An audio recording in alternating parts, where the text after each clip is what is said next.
Si no me gusta, pues te congelo cuentas, ahora con lo que aprobó ayer la Cámara de Diputados. Si no me gusta, te exhibo en la conferencia mañanera. Si no me gusta, pues vamos a hacer un arqueo a través de WIF en la empresa. Y las empresas de comunicación lo que están haciendo es curarse en salud.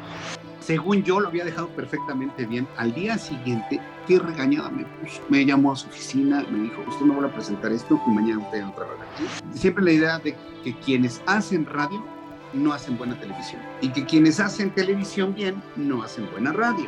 Siempre ha existido esa idea.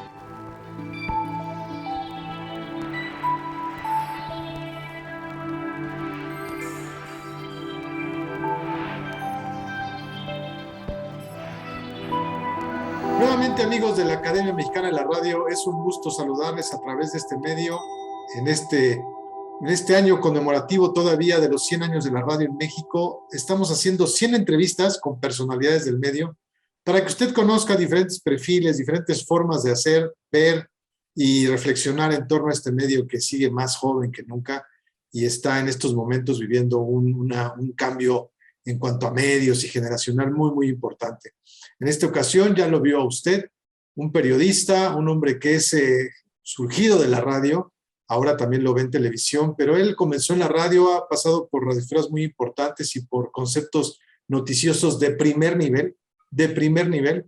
¿Quién mejor que él nos platique que ya está en este enlace? Jesús Martín Mendoza. Jesús, gracias por este enlace. Muchas gracias, Cuauhtémoc. Gracias a ti, gracias a todos los amigos que nos ven en esta oportunidad. Y bueno, un verdadero honor el poder estar dentro del marco de estas entrevistas conmemorativas de los 100 años de la radio. Y yo muy halagado de que me consideres como alguien que pueda aportar algo en este importante ciclo que se está cumpliendo de este gran medio de comunicación que es la radio. Tienes que estar, Jesús, porque la verdad lo que has hecho en radio sí ha marcado un antes y un después. Y lo que se está generando actualmente ya nos lo platicarás a detalle. Nuestra primera pregunta, que es obligada para toda la gente que nos acompaña, y créeme lo que nos hace recordar tantas cosas como la radio, la gente se conmueve mucho cuando escucha las respuestas, pero en esta ocasión por supuesto que no va a faltar. Acordémonos de aquellos años de la infancia y de la adolescencia, Jesús Martín. ¿Qué estaciones o qué programas de radio escuchabas? La XW, y mira, te lo digo así con claridad, porque todo este gusto por la radio, me lo inculcó mi papá. Mira, tal vez queriendo o no queriendo, voluntario o involuntariamente, ¿sí? Si tú me preguntas, primera estación y primeros recuerdos que tenías de la XW, porque mi papá era un hombre que se levantaba muy temprano a las 4 o 5 de la mañana. Yo creo que tenía la idea de Jacobo Zabludovsky, que se ve que la suerte se repartía a las 5 de la mañana en las calles. Entonces, mis primeros recuerdos, pero de niño pequeño, de 6, 7 años, era de abrir mis ojos porque mi papá se empezaba a mover o porque su radio despertador, se va a comprar un radio despertador de pilas, que eran la novedad en ese entonces, los radios de transistores con pilas, empezaba a sonar con un zumbido, ¿no? con un zumbido, ¿no? Y yo alguna vez le pregunté, ¿qué era ese zumbido? Y dice, es que va a empezar sus transmisiones de la XW. Y entonces eso me interesó mucho, ¿no? Porque de repente oía el zumbido, no se acostumbraba a poner el himno nacional, y empezaba una identificación con las campanas de la XW y se arrancaba un tema musical, alguien cantando, que me decía mi papá que era Dante Aguilar. Y entonces escuchábamos a Dante Aguilar en la mañana, que empezaba a las 5 de la mañana, ¿no? Con un programa que se llamaba Un Nuevo Día, seguramente lo debes tener en tus historias de la radio. Y empezaba a escuchar Un Nuevo Día y daba noticias, comentarios, el clima. Mi papá se acompañaba con eso, ¿no? Ya conforme pasaron los años, pues evidentemente yo escuchaba que él oía mucha radio, escuchaba Radio Universal con la voz universal de Adolfo Fernández Cepeda, que increíblemente años después se convirtió en un gran amigo mío y lo es todavía. Un hombre que puede ser mi papá también, Adolfo Fernández Cepeda. Y él escuchaba Universal. Luego ya después más grande mi papá pues me invitaba a trabajar con él y en todos los trayectos para ir a visitar a sus clientes era escuchar la radio, era escuchar la W, era escuchar estaciones de música, escuchábamos la estación del Delfín, Radio Maranata, que era ahora Stereo 100. Entonces tengo yo esos recuerdos desde entonces y me empecé a enamorar de la radio, donde fue verdaderamente el punto en donde dije, yo me tengo que dedicar a esto, fue después del terremoto del 85, cuando no había canales de televisión y la radio se convirtió, la XW se convirtió en en un referente, ¿no? Informativo. Y mira lo que son las cosas, nunca he tenido la oportunidad de trabajar en la W, pero una de las estaciones que más escuchaba, más que Radio Red y más que otras. Y obviamente pues, soy de la generación de las estaciones de radio WFM con Martín Hernández, Alejandro González Iñárritu, de Rock 101 con Luis Gerardo Salas. Me tocó esa parte de esa radio cuando fui adolescente, a los 16, 17 años. Y la lucha, ¿no? Que había, que yo oigo la W1, pues yo oigo Rock 101, es que W es muy fresa, ¿no? Es que Rock 101 es para la gente que sí sabe escuchar música. Y bueno, lo dices muy bien, son recuerdos verdaderamente entrañables de cómo este medio de comunicación, pues me acompañó en el crecimiento y la formación de toda mi vida, Cuauhtémoc. No, muy interesante y también tengo esos recuerdos.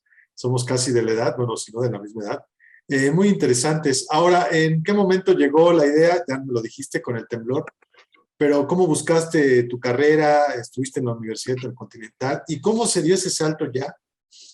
A lo mejor primero a la radio amateur, estuviste a lo mejor en estaciones de radio sin cobrar, pero ese salto a la radio y luego a la radio profesional, Jesús. Bien, esta es una parte muy interesante porque, te lo diría tristemente, es una etapa que está como medio borrada en la historia, pero es algo que me enorgullezco de platicarlo cuando ha sucedido.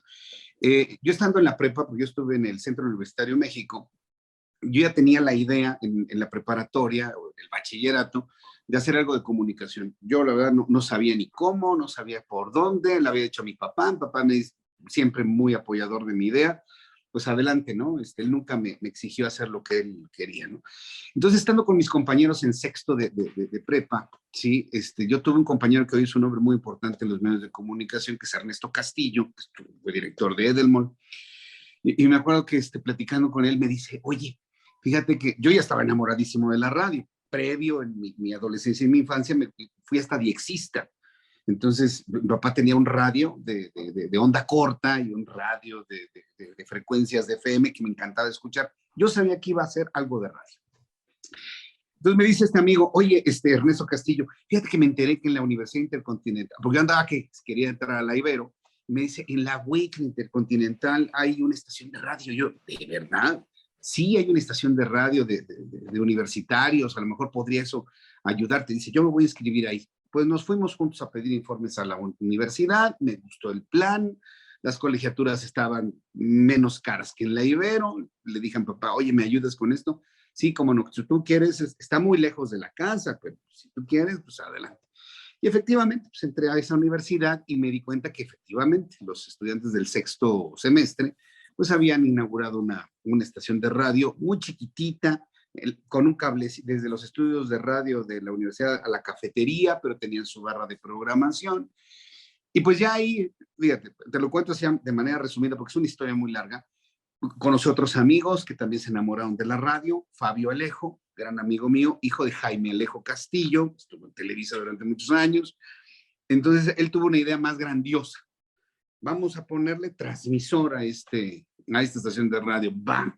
Hicimos boteo por toda la universidad para conseguir el dinero para comprar un transmisor de 1 watt de potencia que transmitía en el 107.9, no existía la estación Horizonte. Entonces compramos el cristal de la frecuencia y finalmente pues, nos ayudaron a poner nuestra estación de radio. Fue un evento tan importante que hoy en día, si tú vas a la Universidad Intercontinental, mantienen la antena dipolo que usábamos en 1988, 1989. Preocupados por lo que decía la ley de radio y televisión, nos acercamos a la Secretaría de Comunicaciones y Transportes para obtener el permiso correspondiente, porque dije, aquí nos van a bajar todo, ¿no? Según lo que dice la ley. Nos acercamos a la Secretaría de Comunicaciones y en ese entonces el director de radio en Comunicaciones y Transportes, no existía la IFT, nos dieron el permiso, nos extendieron el permiso para transmitir, hacer transmisiones de pruebas y demás. Terminado el periodo nos llaman, a mi amigo y a mí, estoy hablando de 1990, yo seguía en la WIC, y en ese entonces nos dicen, ¿saben qué? Hemos escuchado sus transmisiones y queremos pedirle su apoyo. ¿Y de qué se trata? ¿No? La Secretaría de Comunicaciones necesita hacer una serie de experimentaciones en el espacio radioeléctrico para saber si es posible meter más estaciones en los espacios que ya hay. Y ya nos explicaron que en México las estaciones de FM están separadas por 800 kilohertz. La idea en ese entonces, cuando el secretario era Andrés Caso Lombardo, era una de dos, o poner estaciones a 400 megahertz como sucede en Estados Unidos, ¿sí? O recorrer todas las estaciones para que tuviesen una separación de 600 kilohertz. Finalmente prevaleció la idea de los 400, pero no podían saber por la geografía del Valle de México. Entonces, lo que les gustó a ellos era hacer una serie de experimentaciones con transmisores reales, con potencia real al sur de la Ciudad de México para ver el comportamiento de la señal en las montañas del sur, en el Ajusco y demás, ¿no? Entonces, cuando nos plantearon eso, nos volvimos locos. Porque ¿qué implicaba? Implicaba poner en la UCA, en la Unidad de Comunicación Audiovisual de la UIC, una antena propiamente dicha, con 6 elementos radiadores de FM, un transmisor de 10,000 watts de potencia. Lo planteamos en la rectoría, el rector dijo, padrísimo, adelante, planos de la UCA para ver dónde vamos a poner la torre, y finalmente lo hicimos. Estoy hablando que eso fue en 1990. Yo era el director del proyecto, lo que finalmente me escuchaban más a mí en el noticiero, que era mi noticiero Nota Intercontinental. Estoy hablando hace 32 años, ¿no? de esa experiencia, ¿no?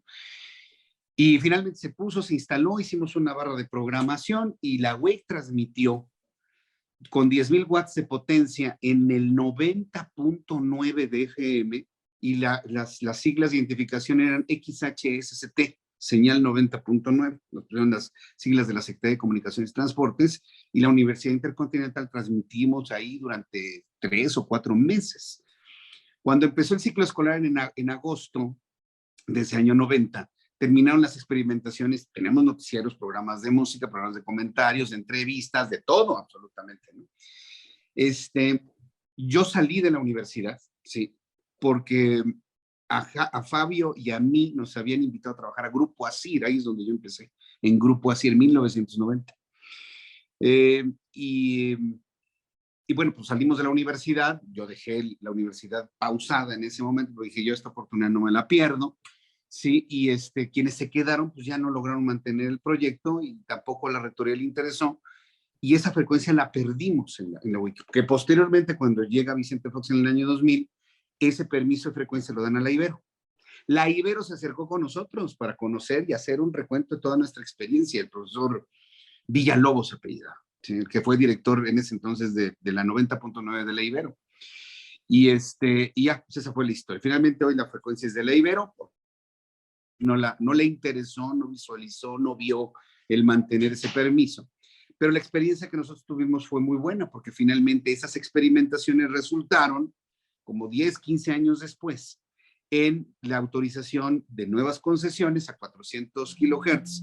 Por eso escuchamos hoy más estaciones del interior de la República, por eso la Ibero tiene su permiso, por eso Politécnico tiene su permiso, por eso la UAM tiene su permiso, gracias a esos trabajos que hicimos en 1990 desde la UIC y que yo dirigí en eso. Entonces, es una historia muy interesante, mucho más amplia, evidentemente, pero te la he compartido en manera de resumen durante estos minutos. Cuando sucedió esa transición, Jesús Martín, de este experimento que yo no lo quiero, bueno, sí, por supuesto fue un experimento, pero un experimento a nivel profesional, brincas a la radio ya a una concesión. ¿Cómo te sentiste cuando llegaste a esta nueva aventura?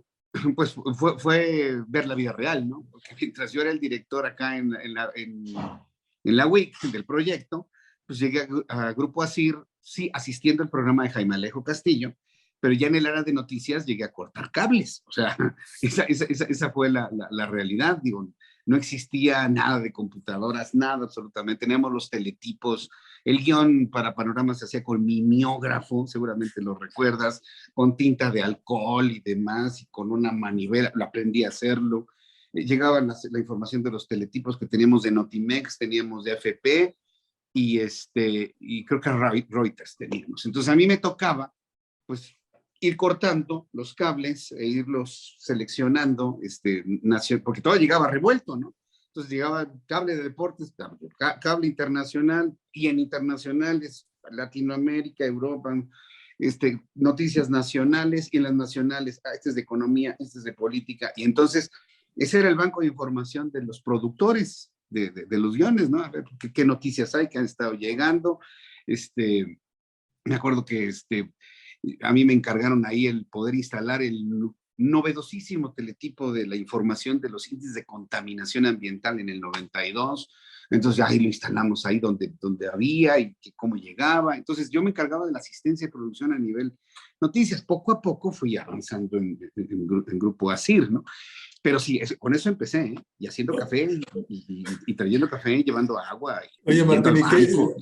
Martín, ¿y qué decir de las máquinas de carrete abierto, de los cartuchos? ¿No? Las Era a mí me otra tocó tecnología. cartucheras de 8 tracks, que siguen siendo, pues desde mi punto de vista, lo más confiable, ¿eh? Porque todavía ayer a mi operador se le atoró el Dalet. Y le digo, pues usa un cartucho, güey. Sí, eso ya no existe, ni los conocí. Bueno, pues el caso es de que para mí era una tecnología muy confiable, el cartucho de 8 tracks. Lo espoteabas ahí donde se necesitaba. Cartucho de entrada, cartucho de salida, cartucho de identificación, cartucho de comerciales muy rudimentarios, si tú quieres, la edad de piedra, ¿no? Cincel y martillo, pero no fallaba, eso no fallaba. Sí. La cinta de carrete abierto, por supuesto. Yo soy de los que sé editar con splicing tape, o sea, todavía si me lo pones, splicing tape, tu Durex, tu navaja, todo, yo sé editar así. Y y pues sí me tocó una transición muy interesante, porque sí llegué a utilizar discos de vinil, que transitamos al CD, y luego transitamos al minidisc, no sé si te tocó a ti el minidisc, chiquitito, con una calidad extraordinaria, y bueno, pues tecnológicamente me tocó toda esa transición, y ya estando en Grupo ASIR, tomé la decisión, o me quedo en esta área de producción, o doy un brinco hacia otros ámbitos. Yo fui productor de Pepe Cárdenas. Estaba yo muy chavito, pero yo estaba en el equipo de producción de Pepe Cárdenas, llevé la producción en muchas ocasiones. Cuando Pepe viajaba, en esa etapa que estuvo en el Grupo ASIR, yo me iba con el equipo de producción. Entonces yo me daba cuenta, ¿no? de quién era Pepe Cárdenas, cuál era el tratamiento que le daban a Pepe Cárdenas. Una de las cosas que me impactó mucho fue una gira que hicimos a Tabasco, y en ese entonces el gobernador de Tabasco era Roberto Madrazo. Y estoy hablando de 1992, 93, por ahí. Y yo dije, no, yo quiero esto. O sea, yo quiero ser como Pepe Cárdenas. Entonces, pues a prepararte, ¿no? A leer, a meterme en el ámbito de las noticias, a redactar las noticias y a levantar la mano, ¿no? Jaime Alejo Castillo me daba chance de conducir cuando él no estaba. Entonces, a través de eso, y luego a veces que Pepe no llegaba, pues me aventaba yo en el arranque del noticiero. Y entonces, pues esa experiencia, yo ya venía de conducir noticiero en la universidad, pues me empezaron a dar las tablas para empezar a conducir, y estando en Grupo ASIR fue cuando hice el primer sistema junto con Ana Patricia Candiani, que se llamaba ASIR Radio Noticias.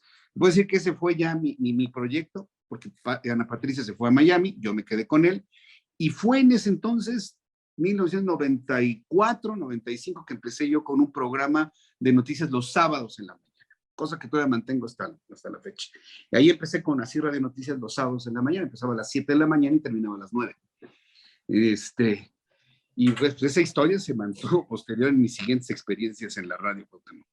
Muy interesante, Jesús Martín, pero hay que platicar y a detalle, tómate el tiempo que creas necesario, porque estuviste en un concepto radiofónico innovador muy importante aquí en Ciudad de México y a nivel nacional, que se transformó de Radio Red a Inforred. Estuviste ahí, una estación de noticias, un concepto noticioso que me cuesta trabajo pensar que alguien no lo escuchara. Yo creo que 8 de cada 10 personas escuchaban este concepto noticioso, y tú estuviste ahí, tú formaste parte de este momento tan importante en la radio mexicana. Sí, fíjate que inclusive aportando lo que tú dices, ese concepto noticioso lo mantengo en mis programas del día de hoy. O sea, esa escaleta de lo que era Monitor, es más, yo lo he dicho al aire.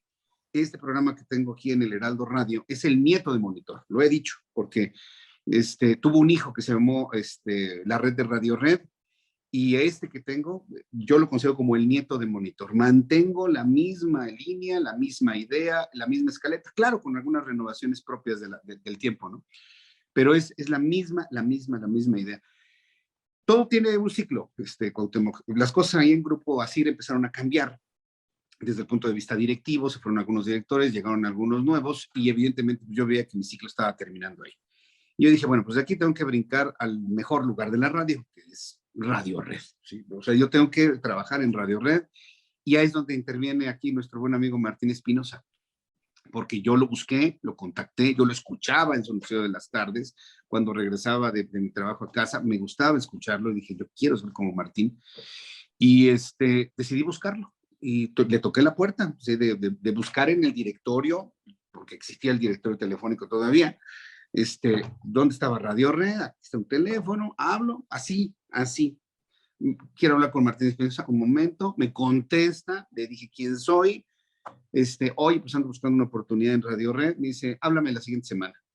Así, le hablé la siguiente semana, oye, prepárate un currículum y tráetelo, ¿no? Se lo voy a pasar a nuestro jefe, que es Alfonso Gómez. Y yo, vaya, pues así de rápido, ¿eh?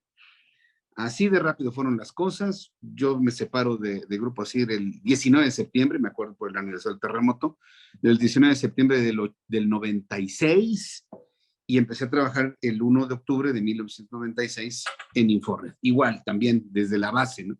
Cuando llego ahí a Inforred, Monitor, la casa de Monitor, me encuentro una empresa un poco abatida en lo emocional.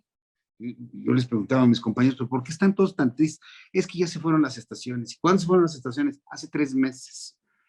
Ah, entonces ahí yo comprendía que estaba viviendo en ese momento un cambio en la empresa. Se había ido Radio Red AM, se había ido Radio Red FM, se había ido Alfa, y eso los traía muy, muy deprimidos a los que trabajaban ahí. Había dejado de ser Radio Programas de México para convertirse en Inforred, pero pues bueno, para mí era algo nuevo, ¿no? Finalmente estaba yo en la meca de la radio, no sé, porque así se veía, la meca de la radio.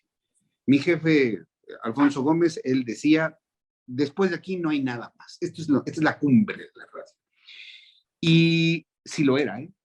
Sí lo era. Una cumbre que ya no existe, pero si tú preguntas cuánto tiempo estuve en Inforred, se van a sorprender. Mucha gente piensa que estuve mucho tiempo, pero no, estuve un año.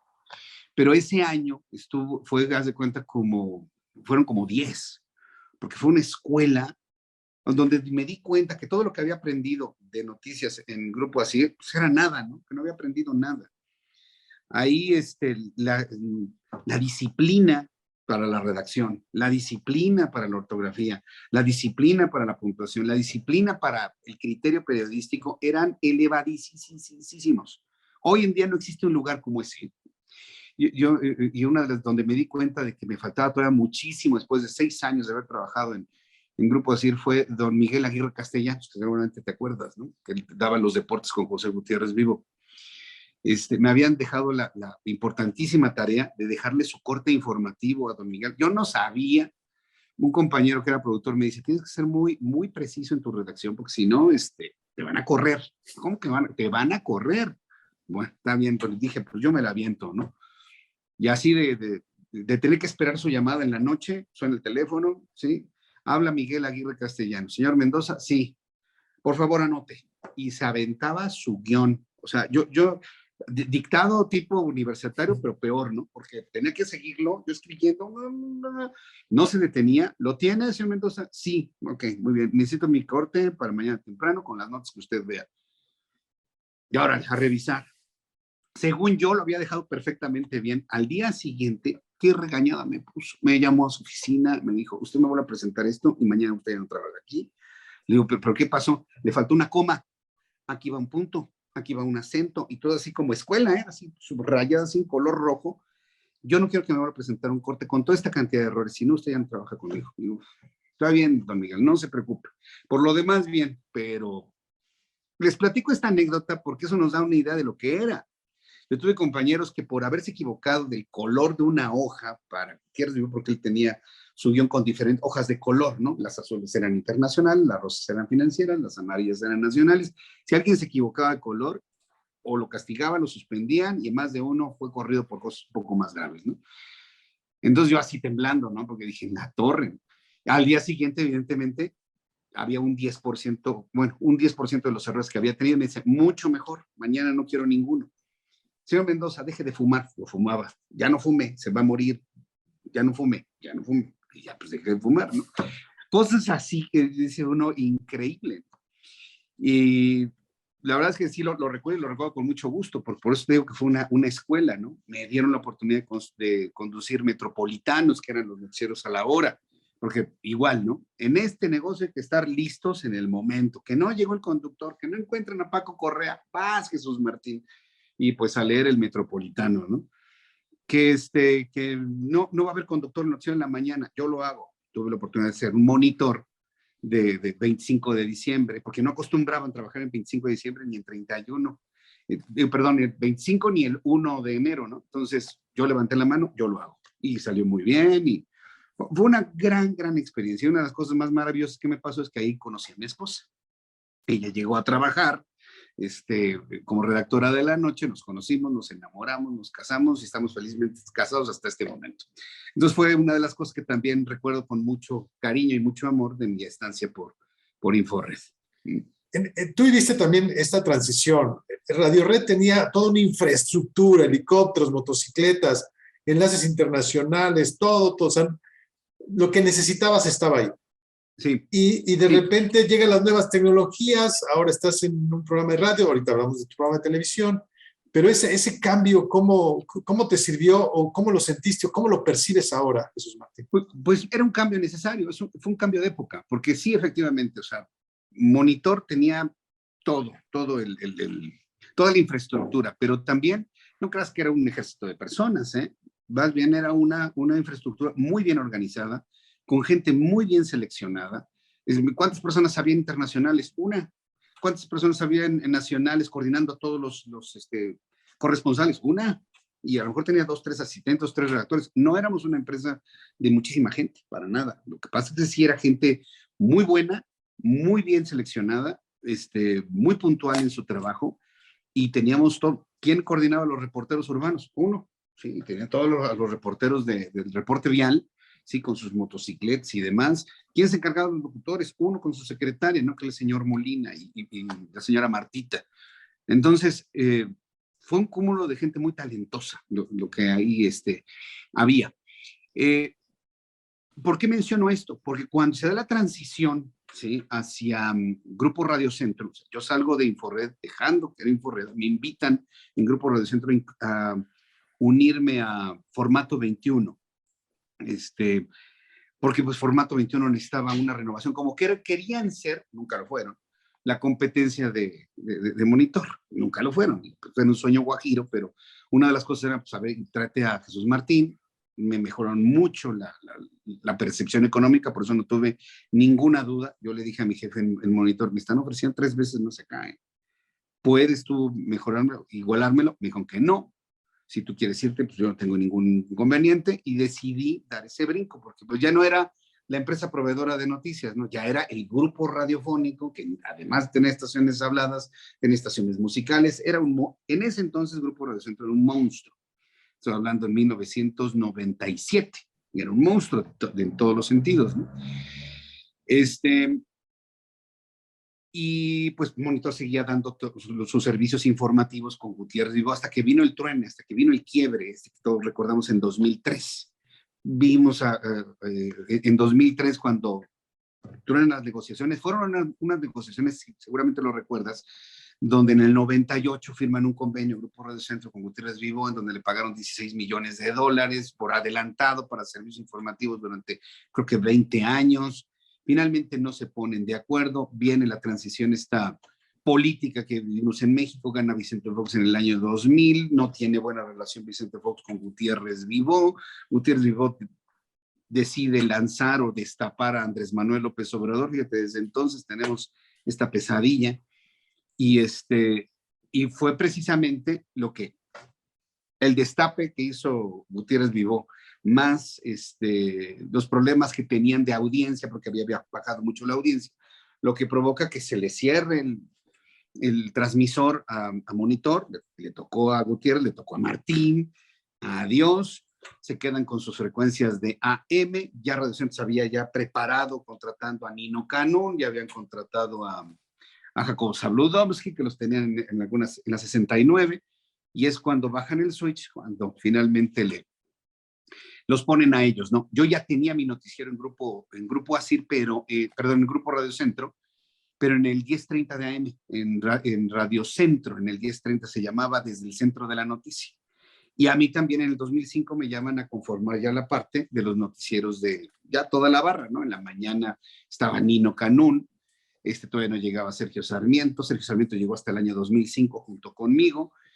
Jacobo Saludowski a la 1, y así se conformó. Fue precisamente en ese tiempo donde ya Grupo Radio Centro ya no pudo sostener el altísimo costo que implicaban, creo que 30 reporteros con 30 motocicletas, lo que implicaba en mantenimiento, servicios, gasolina, tener motocicletas y los helicópteros, 3 helicópteros, cada vuelo de 30,000 pesos. Yo sabía en ese entonces que era una verdadera barbaridad. Se pagaba solo, si tú quieres, con los patrocinios que se tenían de Telcel. Posteriormente entró el gran patrocinio del Águila, pero en ese entonces sí era una cosa verdaderamente tremenda, ¿no? Subieron los costos, de 3 se redujo a 2 helicópteros, de 30 reporteros se redujeron a 10, o sea, me acuerdo, un recorte muy, muy, muy grande. Se vendieron las motocicletas, porque finalmente Radio Centro, pues, sí era un monstruo, pero tenía atención a otros aspectos, no estaba nada más centrado en las noticias. Tenía gastos, una planta laboral mucho más grande, entonces se tuvo que hacer toda una reingeniería para que todo rindiera, ¿no? Entonces, esa experiencia de Monitor, cuando desaparece y le cierran el switch a Gutiérrez Vivó, y nosotros nos convertimos en la red de Radio Red, ya produciendo nuestros propios servicios informativos dentro de Radio Red, porque Monitor ya no existía. Ahí en ese momento pues, nos volvimos chiquitos, sí, porque no había pues la visión, organización, tal vez dinero, para poder mantener el monstruo noticioso que era Monitor. O sea, fue una transición que duró varios años, te lo podría decir. Inclusive desde que yo salí de Inforred en el 97 hasta ese año de 2005, ¿no? Que tomamos, digamos, ya al 100% la producción de nuestros propios noticieros, ¿no? Muy interesante esta cronología que nos has hecho de lo que sucedió con Monitor. Tristemente, ¿no? Ahora que pasas por esa la calle de Presas, si no me equivoco, Sí. literalmente abandonadas las instalaciones de lo que fue un monstruo en la radio en México. Qué lástima. Jesús Martín, tú que has estado pues, todo el tiempo pegado a la radio, que has hecho, que has escuchado, ¿el público ha cambiado o han cambiado los contenidos? ¿Cómo ves ese movimiento, esa transición, si es que la hay, en cuanto a la relación público y radiodifusión? Pues mira, yo no creo que haya cambiado la relación público-audiencia, ¿eh? Ahí sí, no lo podría. Lo que han cambiado posiblemente son los estímulos alrededor, ¿sí? La radio sigue siendo la radio, y cuando alguien descubre la radio y ve la radio, que es una gran compañía y sobre todo un medio muy confiable de información, se quedan con la radio. Lo que ahora es un reto para quienes estamos al frente de un programa es conquistar al nuevo auditorio, conquistarlo. Yo en lo personal pienso que sí lo he logrado, porque hoy, por ejemplo, los más chavos se enteran de cualquier noticia a través del internet, y eso es lo que yo siempre estaba planteando. Las noticias están en todos lados. Antes tú buscabas sintonizar la W o sintonizar Monitor, porque sabes que ahí te vas a enterar de lo más importante. Hoy ya es algo distinto, te lo puedo decir. Ya la gente no busca, en este caso, a Jesús Martín en el Heraldo Radio por las noticias que les voy a compartir. Es más, en otros lados podrían hasta encontrar más información que ya la que yo les doy. Lo que te hace ahora diferente es que se busca la persona que te da las noticias. Antes también se hacía así. Ay, a mí me gusta escuchar con mi papá a Dante Aguilar, mamá escuchaba al Gallo Calderón o escuchaba a Janet Arceo porque les gustaba y les caían bien. Pero también lo hacían por buscar la información que no iban a encontrar en otros lados. Muy interesante lo que acabas de plantear, Jesús. Das el brinco a la televisión, pero se oye fácil, ¿no? Llegar a la televisión. ¿Qué te llevaste de la radio para entrar a la televisión? ¿Cómo te sientes en la televisión? ¿Cómo has percibido esta televisión? Fíjate que comienzo platicándoles que siempre ha existido la idea, ¿sí? Que yo he querido en lo personal romper. No sé si lo he logrado, no lo sé. Siempre la idea de que quienes hacen radio no hacen buena televisión, y que quienes hacen televisión bien no hacen buena radio. Siempre ha existido esa idea. Inclusive el propio Gutiérrez Vivó, que quiso hacer radio, que quiso hacer televisión, incluso estuvo el proyecto. Yo conocí el proyecto de Telered y lo llevamos a cabo, y conocí las primeras cámaras de Telered, pero pues finalmente Clemente Serna pues dijo no va, y le vendió el concepto a MBS, y bueno, esa es otra historia, otra rama de este gran árbol de historia, ¿no? Pero finalmente siempre se había tenido esa idea, ¿no? Actualmente, por ejemplo, Javier Alatorre hace muy buenos programas de televisión. Creo que ya empezó a hacer buena radio, desde mi punto de vista, pero ha sido como que un cambio muy, muy difícil desde el punto de vista generacional. Yo desde mi punto de vista quise romper esa idea y dije, si yo hago algún programa divertido de radio, bueno, también lo quiero que sea en la televisión. Tu pregunta es, ¿qué te llevas de la radio y la televisión? Todo, todo. Lo único que he tenido que hacer es mejorar un poquito mi imagen, bajar un poco de peso, peinarme bien, maquillarme bien para que no me brille la cara. Pero de ahí en la forma de dar las noticias en la televisión, procuro hacerlo lo más parecido a la radio. Son lenguajes completamente distintos, son dos ecosistemas aparte, ¿no? Inclusive hasta en el contenido y el tratamiento de la información. Porque tú me puedes ver el programa de televisión y decir, ah, me gustó, pero me vas a escuchar mucho más abierto en la radio, ¿no? Es completamente distinto. Como que la tele todavía está un poco anquilosada que en el tiro, que en el encuadre, que se le paró el pelo, ahí viene ya la maquillista y le ponen el pelo, cosa que a mí me choca. Ya le dije a mi productor, si quiero estar como Boris Johnson, dame chance, o sea, todo despeinado, ¿no? Pero como que todo eso como que no se digiere, ¿no? Porque la gente que está haciendo televisión en el Heraldo ha hecho televisión toda su vida. Y la gente que está en radio, en el Heraldo Radio, ha hecho radio toda su vida. Entonces, como que siguen todavía esas divisiones en ese sentido. Yo he querido como que conjuntarlas, ¿no? Y aviento un comentario, cambio la redacción de lo que tengo en el prompter, yo no me voy con lo que estoy leyendo, sino que le pongo mi propio sabor. Entonces, a tu pregunta, ¿qué te llevas de la radio y la tele? Quiero llevármelo todo, la forma de conectar con el público, y creo que me ha funcionado. Sé que el programa de televisión tiene buena audiencia en el Heraldo, dentro del reto que ha significado hacer televisión y el poquito rating que tenemos. Mi programa es de los que más repunta, ¿no? De los que más sobresalen. Ahora vamos a un tema que estoy seguro que a ti te apasiona, porque te vemos y te escuchamos y vemos cómo haces tus comentarios periodísticos en torno a lo actual. Has vivido muchas etapas del periodismo, Jesús Martín. ¿Cómo ves al periodismo ahora, en este momento tan importante de México? Híjole, pues mira, todo el mundo sabe que yo no coincido absolutamente nada con Andrés Manuel López Obrador, pero debo reconocer que el nivel de decir lo que queremos decir, aunque hay ahora ya amenazas, nubarrones de amenazas de que cállate, es que la forma de callar es diferente, ahorita les voy a platicar. Si nosotros hiciésemos un periodismo o opiniones o comentarios como los que hacemos ahora en tiempos de Salinas de Gortari, como me decía Adolfo Fernández Cepeda, te hubieran puesto unas botas de concreto, te hubieran tirado en el centro del Golfo de México, que dicen las leyendas que eso hacían en tiempos de los priistas. Yo la verdad no lo sé, pero son de esas leyendas urbanas, ¿no?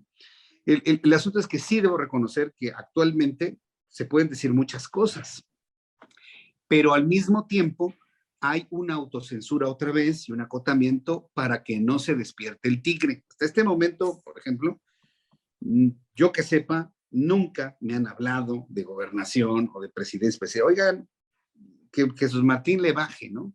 ¿Sí? No. He recibido llamadas de mi propia empresa para decirle, oye, pues modérate un poquito, ¿no? Nada más.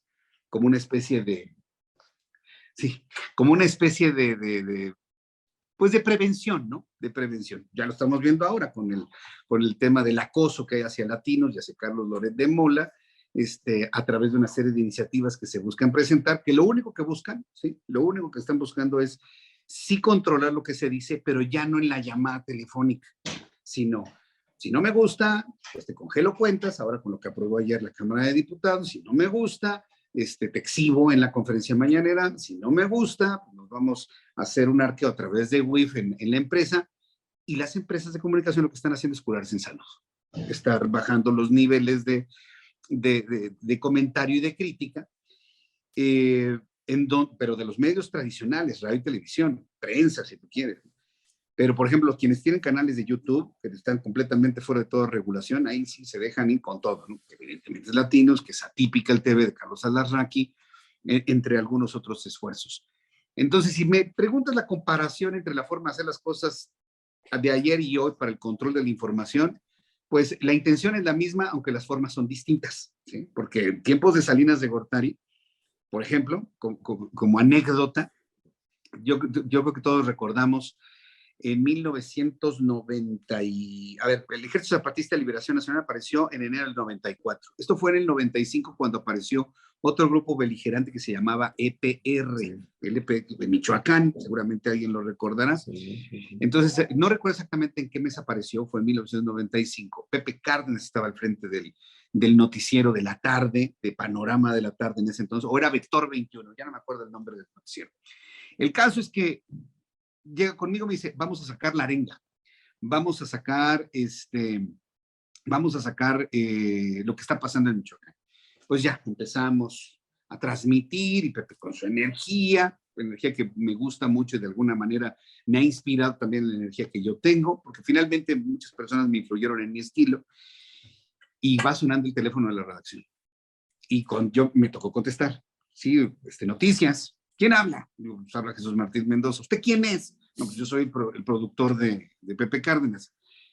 Le habla el señor Calleja de la Secretaría de Gobernación. Digo, sí, dígame, a sus órdenes. Dígale a Pepe que ya estuvo bueno de tanquecitos y de guerrita. Aquí no hay ni tanquecitos, ni guerrita, ni nada por el estilo, ¿sí? Dígale que por favor ya pasa otras noticias, porque creemos que está algo exagerado. Yo, me deja algún número telefónico, él sabe quién soy, gracias.